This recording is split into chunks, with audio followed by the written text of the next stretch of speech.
saudari yang saya hormati sekalian, memenangi pilihan raya dan menguasai kerajaan bermakna merancang agar PRU diadakan dalam masa dan waktu yang tepat. Masa dan waktu yang tepat. Ya? PRN di Melaka, Sarawak dan Johor memberi beberapa petunjuk penting bahawa masanya sekarang, bukan tahun depan. Masa dia sekarang. Ya? Sebabnya saya petikan begini. Pertama, kerana pihak lawan ternyata sangat lemah sekarang. PKR kalah semua kerusi mereka di Melaka, Sarawak dan menyang hanya satu kerusi di Johor. Itu pun kita kesian. Tinggalkan satu sebagai batu nisan. Kalau tidak mati tak berkubur, tak bertanda. DAP pula kehilangan banyak kerusi di Melaka dan kalah hampir semua kerusi ditandingi di Sarawak. Di Johor pula mereka hanya menang 10 daripada 14 kerusi. PN pula dalam semua PRN lepas hanya bergantung kepada jentera PAS dan tidak menjadi pesaing yang handal lagi di dunia. Di Johor, PN telah kita jinakkan dengan hanya menang 3 kerusi. Itu pun kalau kita buat strategi betul-betul, kita boleh menang 2 kerusi lagi. Manfaatkan segala peluang dan ruang atas kelemahan musuh kita ini. Kita kan menyerang waktu mereka lemah. Betul Sri? Ini filsafah tentera. Strike while your enemy is weak and strike while the iron is hot. Dengan izin. Jangan tunggu dia dah regroup balik besok. Regroup dia bersama-sama dia. Dia dah cium mulut macam PRU 14. Tun Mahathir dengan Anwar Ibrahim cium mulut baru kita nak buat. Sorry Datuk Najib. Itu masa tu kita buat mati. Menempah maut. This is the time. Now is the right time for us to strike. Itu filsafah peperangan.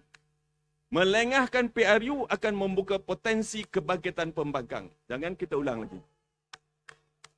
Nombor 2, umum mengetahui bahawa persefahaman politik pembangkang adalah sangat bercelaru sekarang. Semua berlumba-lumba dengan cita-cita sendiri. Bagaikan enau dalam belukar melepaskan pucuk masing-masing. Ada orang dah tak percaya lagi pula dengan simbol partinya, pakai simbol sendiri. Pun hanyut juga. Semua gairah bertanding tanpa mengukur kepayaan sebenar. Ada yang tidak punya struktur, hanya berpaut pada seorang dua personaliti. Itu pun tanpa pengalaman. Tanpa kesatuan, mereka tidak boleh mengalahkan kita. Ketidaksepaduan pembangkang adalah strategik kepada UMNO. Inilah masanya kita pintas memantas saat mereka berpecah dan bertelagah. Kita mesti pantas memintas mereka. Ketiga, pelbagai pilihan raya semasa pandemik telah berlangsung dengan berjaya dan teratur. Maka tiada alasan untuk kita melengahkan PRU. Malah menganjurkan PRU semasa pandemik adalah pilihan terbaik. Semuanya dilaksana dengan disiplin, ketertiban seperti di Melaka, Sarawak dan di Johor. Nombor 4, prestasi kita sebagai kerajaan sangat bergantung Tok Seri kepada pelbagai faktor dalam dan luaran. Dengan memuncaknya krisis Ukraine dan Rusia, tergugatnya Europe Security Order, ketidakpastian tentang kemungkinan ada ancaman pandemik baru, ketegangan hubungan USA dan China, serta pembukaan perlahan sepadan sehingga menjejaskan global supply chain, prestasi ekonomi Malaysia sangat terdedah kepada semua kegawatan dampak semua ini. Harga barang juga semakin naik mendadak. Tak terkawal dan tidak masuk akal. Kemarahan rakyat membuat-buat. Semakin lama kita biarkan, semakin ramai orang akan mengkambing hitamkan UMNO dan BN. Semua ini akan menjadi perlu politik Pakatan Harapan untuk menembak kerajaan dan UMNO akan menerima tempiasnya. Oleh itu adalah sangat berisiko untuk melengahkan PRU dalam keadaan ekonomi negara yang tidak menentu akibat faktor dalaman dan antarabangsa. Dan yang terakhir, BN mesti mengembalikan semula mandat rakyat untuk memilih kerajaan yang sah. UMNO, saudara sekalian, adalah the custodian of the democracy di negara ini. Bukan sekadar pemain politik biasa.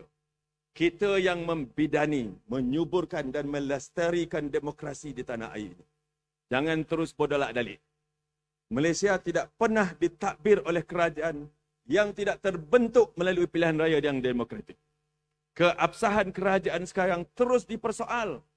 Kita tidak menang dalam pilihan raya lepas. Kita hanya menguasai kerajaan melalui percaturan politik.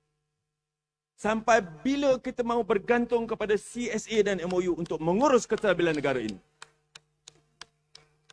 Sejak bila kelangsungan serta keabsahan kita sebagai pemerintah bergantung pada ihsan dan simpati parti lain? Sampai bila? Kita berkehendakkan kerajaan dengan parti yang terkuat, yang tanpanya sebuah kerajaan yang stabil tidak boleh dibentuk. Mengambil kira semua ini, UMNO harus mengambil pendirian tentang kewajaran menyegerakan PRU yang ke-15. Saya maklum. Ya, saya maklum. Saya tahu. Ada dalam kalangan kita yang akan membantah cadangan ini. Akan tetapi, apakah jaminan bahawa keadaan akan lebih baik memihak kepada BN jika kita terus menangguhkan pilihan raya umum? Adakah alasan menolak PRU sekarang berdasarkan satu penilaian risiko ataupun risk analysis yang teliti dan mendalam, atau sekadar mengikut kata hati dan bisikan emosi?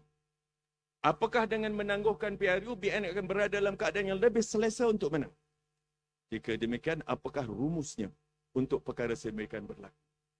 Momentum apa lagi yang kita nak tunggu untuk menghadapi pilihan raya apabila ada feel good feeling terhadap kerajaan waktu ini beransur-beransur pudar?